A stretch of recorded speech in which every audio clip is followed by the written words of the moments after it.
thinking about all the levels that we discussed, just K through 12, even higher ed, and even into adulthood,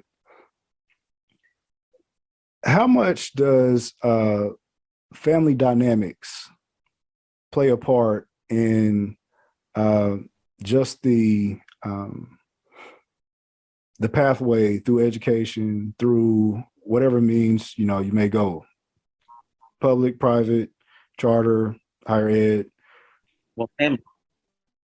Pardon? Yeah. So family dynamics play from generational trauma to all kinds of things. But for you as an individual, it starts in the womb, right? The proper prenatal care, the proper environment that the mother is in, all of those things are going to play a role.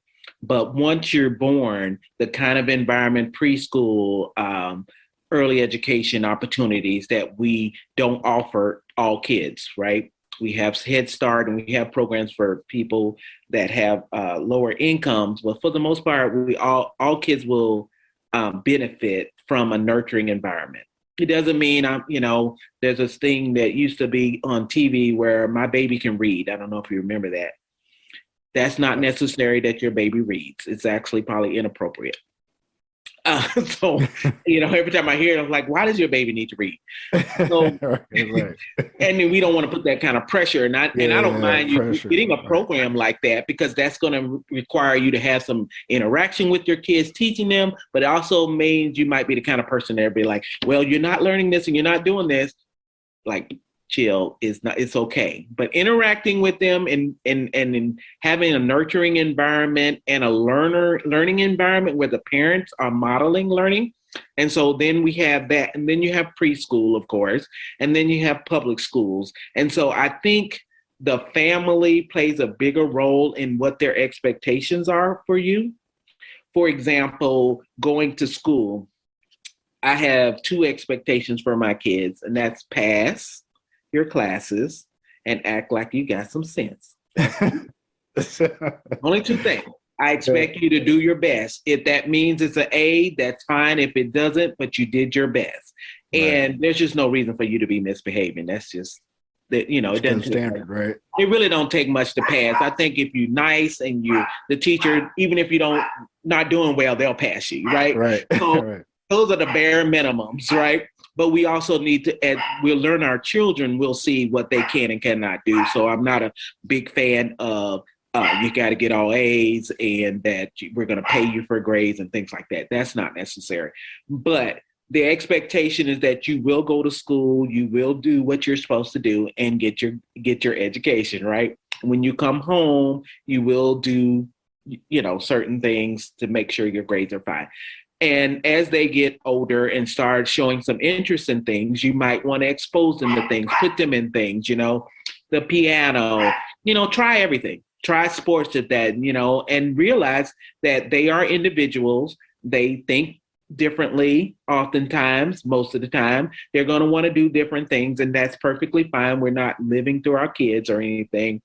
And support them in doing those things if they are positive. And if you see that there's something going on where they're not getting what they need or not learning as fast, get them the services they need as early as possible. Don't wait. There are services. I used to say you can get books at the Dollar Tree, right?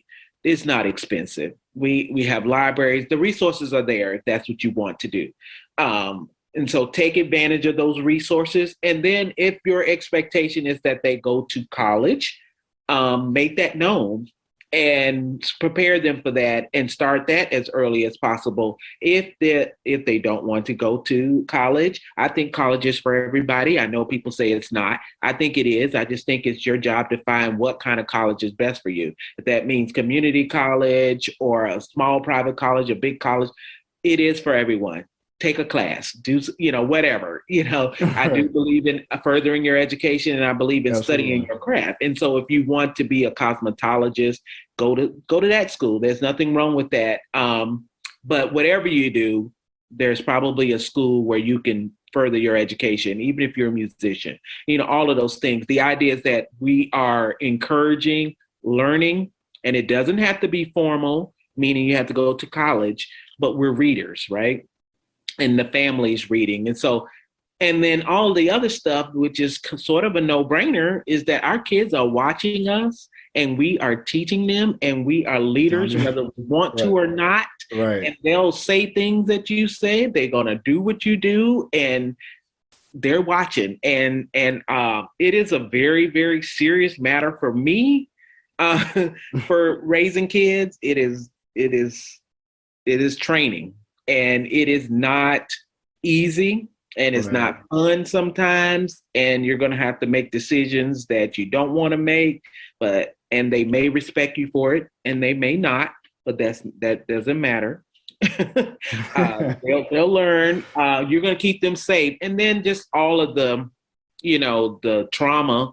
I don't know if you've heard of adverse childhood experiences, and so those are the traumas that people have had before the age of 18 that's shown to be very detrimental as adults. There's 10 of them, but we know that there's more than those 10 that have been studied. And so for me, trauma is anything that is going to change the way you look at yourself, the way you look at the world. And so in order to learn that, we have to talk to our kids. Conversations. I've asked kids, like, how do you know your parents love you? And they say, well, they buy me things. No, that's not how you show people you love. Time, communication, effort, listening. Like, how do you love someone that you don't know? Exactly. Do you know your kid? Do you know what they like and don't like? Are they even able to say what they like and don't like? We're old school parenting is you got to be seen, not heard, right? Well, kids today are different. They're not going for that. They are exposed to things that we can't even imagine. They've been watching. It's not even because they're looking. You can Google SpongeBob, and Lord knows what might come up on the internet. Right? Very true. Very true. And so we've got to pay attention to that, and we've got to talk to them about the thing. And I'm going to do a shameless plug right here, only because I just said it outside. Okay. I have, as part of my nonprofit organization, created a coloring book. Awesome. That's entitled Talking About Mental Health with Your Child, and coloring book. And what I wanted to do, besides be diverse, is have a coloring book where people can, adults, it doesn't even have to be parents, grandparents, or older teens, can have the child color, but also learn about a mental health topic. Now, this is not a script, but I want you to read that and have a conversation with the child about 10 different topics. And even if you're older and you don't want to color, I know these topics like unhealthy thinking, you can have an activity for your child. But what I wanted to do was normalize talking about mental health, normalize talking about having symptoms of mental health, even if you don't have a diagnosis. Life is hard. I learned this through the pandemic. I was talking to someone and I said, we just need to talk about it every day, all day, in a healthy way, of course. Absolutely. And somebody should do something. So I'm like, maybe that somebody's me. You.